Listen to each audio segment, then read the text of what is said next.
खुलुमबाय नोंथांमोनखौ फुंबिलिनि गोसो गोथारै बरायबाय। दिनै 29 सेप्तेम्बर 2020 मंगलबार। फैदो दिननि फुंबिलिनि माखासे फिसा गेदेर खौरांफोरखौ फारि फारि मिथिनानै लानि। गिबि खौराङा जाबाय जम्मु एन्ड काश्मीरनि शपियाना जिल्लानि नीलदरा गामियाव सासे सेंग्राखौ उदखारि हानजाफोरा गुलि गावदों। गुलि गावजानाय सेंग्रानि मुङानो जाहैबाय साबजार आहमेद नाइक।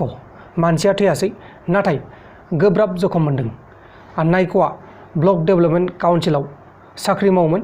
दा बे बिथांखौ हस्पिटालाव देहा फाहामथाय होगासिनो दङ।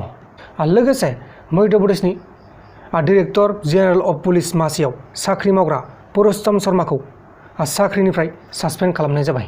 गावनि हिन्जावखौ खास्रि बिस्रि बुनानै भिडिअ खालामनानै ससियेल मिडियाआव हगारदोंमोन आरो बै भिडिअखौ मध्य प्रदेशनि चिफ मिनिस्टार बिथां शिवराज सिंह चौहानआ नुनानै बेनि सायाव गोख्रों एक्सन लानो अर्डार होयो आरो एक्सन लानो अर्डार होनायलाय दा बे पुलिसखौ साख्रिनिफ्राय सासपेन्ड खालामनाय जाबाय।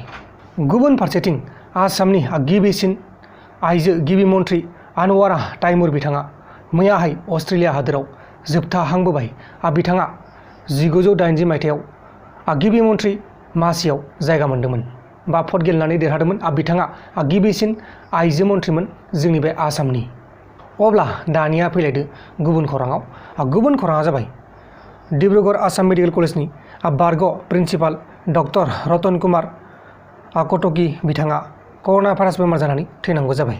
बिथाङा डिब्रुगड़ जिल्लानि आसाम मेडिकेल कलेजनि बारग' प्रिन्सिपालमोन। दा बिथाङा कर'ना भाइरास बेमार जानानै थैनांगौ जाबाय आरो बिथां थैनायाव जोंनि बे आसामनि माखासे डक्टरफ्रा गोबां दुखु मोननाय फोरमायदों।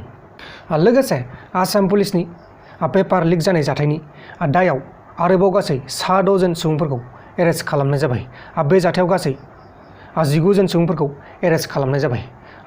बेबायदिनो एरेस्ट खालामगासिनो दङ नाथाय दासिमबो गुबै दायनिगिरिखौ एरेस्ट खालामनो हायाखै। दा बे 19 जन एरेस्ट खालामजानायफोराव सोर सासेया गुबै दायनिगिरि बेखौथ' जों रावबो बुंनो हाया। गासैबो दायनिगिरि जानो हागौ। बे 19 जनाव गासैबो 19 जनानो दायनिगिरि जानो हागौ, नङा होमबा लोगोफोर? आरोबाव एरेस्ट खालामबावगोनबो जानो हानाय। गुबुन खौराङा जाबाय नर्थ त्रिपुरा जिल्लानि नेशनेल हाइवेआव मैयाहाय समबारखालि सासे 65 बोसोरनि बोराइखौ ट्राकजों सौनानै गालांदों। सौजानानै थैनाय सुबुंनि मुङानो जाहैबाय सुमन्त दास। ट्राक ड्राइभारखौ पुलिसफोरा एरेस्ट खालामनाय जाबाय। ट्राकखौ गुवाहाटीनिफ्राय आगरतलासिम मेडिसिन लाबोगासिनो दंमोन। माने ट्राक सायाव मेडिसिन लाबोगासिनो दंमोन। बे ट्राकआ मेडिसिन लाबोबाय थानाय समावनो बे बोराइखौ नुवाखैमोन। नुवालासिनो ट्राकखौ सालायबाय थानायावनो बोराया सौजानानै थैनांगौ जाबाय आरो बे जाथायनि ट्राक ड्राइभारखौ पुलिसा एरेस्ट खालामनाय जाबाय। लोगोसे मध्य प्रदेशनि गुना जिल्लायाव सासे वान्टेड गेंस्टारखौ मुम्बाइनिफ्राय एरेस्ट खालामनानै लाबोबाय थानाय समावनो गारिया एक्सिडेन्ट जानानै गेंस्टार फिर'ज आलीआ थैनांगौ जाबाय। बेजों लोगोसे माखासे पुलिसफ्राबो गोब्राब जखम मोन्दों। माने बे गेंस्टारखौ मुम्बाइनिफ्राय एरेस्ट खालामनानै लाबोगासिनो दंमोन। लाबोबाय थानाय समावनो गारिया एक्सिडेन्ट जायो आरो एक्सिडेन्ट जानाय समावनो बे फिर'ज आलीआ थैनांगौ जाबाय। गुबुन खौराङा जाबाय आसामनि सासे 22 बोसोरनि आरि बराया कानाडा हादोराव हाजोनि रुगुंनिफ्राय बारजुमनायाव थैनांगौ जाबाय। आरि बराया थमास इउनिभार्सिटियाव फरायगासिनो दंमोन। कानाडानि थमास इउनिभार्सिटियाव बिथाङा फरायगासिनो दंमोन। मानसिया नैबेनोमोन, मानसिया गुवाहाटीनिमोन। बिथाङा मार्शेल आर्ट्स आरो बडि बिल्डिंबो खालामोमोन होननानै खौराङाव फोसावनाय जादों। अब्ला दानिया फैदो जोबथारनाय खौराङाव। जोबथारनाय खौराङानो जाहैबाय जोंनि बे बिटिआरनिफ्राय जोंनि बे बिटिआरनि बा बिटिसिनि बिसायख'थिया माब्ला जागोन होननानै मानसिफ्रा गोबाङानो कमेन्ट बक्सआव हरलागासिनो दङ आरो वाट्सएपआवबो भिडिअ खालामनो हरगासिनो दङ। नाथाय आं बिनि डेटखौ फिक्सै मोननाय जायाखै। जानोबो हागौ आरो जायाबो जानो हागौ होननानैसो मिथिनाय जादों। दाथ' आरो जगदीश मुखी बिथांनो गथायनानै होखाबाय बिटिआरनि माखासे खामानिफोरखौ। दाथ' आरो बे बिसायख'थिया जानायखौ आं सानाखै, बा जागोनबो जानो हानाय, आं बेखौ मोजाङै रोखायै बुंनो हाया। नाथाय जोंनि बे बिटिआरनि माखासे रायजो राजा बिथांमोना बा माखासे बिपिएफ हान्जानि लिडारफ्रा बे बिटिसिनि बिसायख'थिखौ थाबैनो जानांगौ होननानै गोख्रों दाबि खालामदों आरो धर्नाबो खालामगासिनो दङ। बेबायदि धर्ना खालामबाय थायोब्ला जानोबो हागौ आरो जायाबो जानो हागौ, बेखौ जोङो रोखायै बुंनो हाया।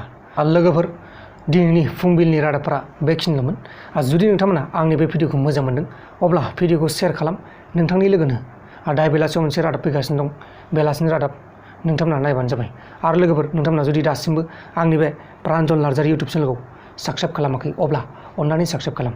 गाहायाव गोजा नुजानानै दङ, बै गोजा नुजानायखौ सेरनानै होबानो जाबाय। आरो खाथियाव बेलबो दं, बै बेलखौबो सेरनानै हो, अब्लासो नोंथांमोना आंनि बे गोदान गोदान रादाबफोरखौ सानफ्रामबो नुबाय थागोन। दा जियानो जादोला लोगोफोर, साबस्क्राइब खालामाखैबा साबस्क्राइब खालामदो।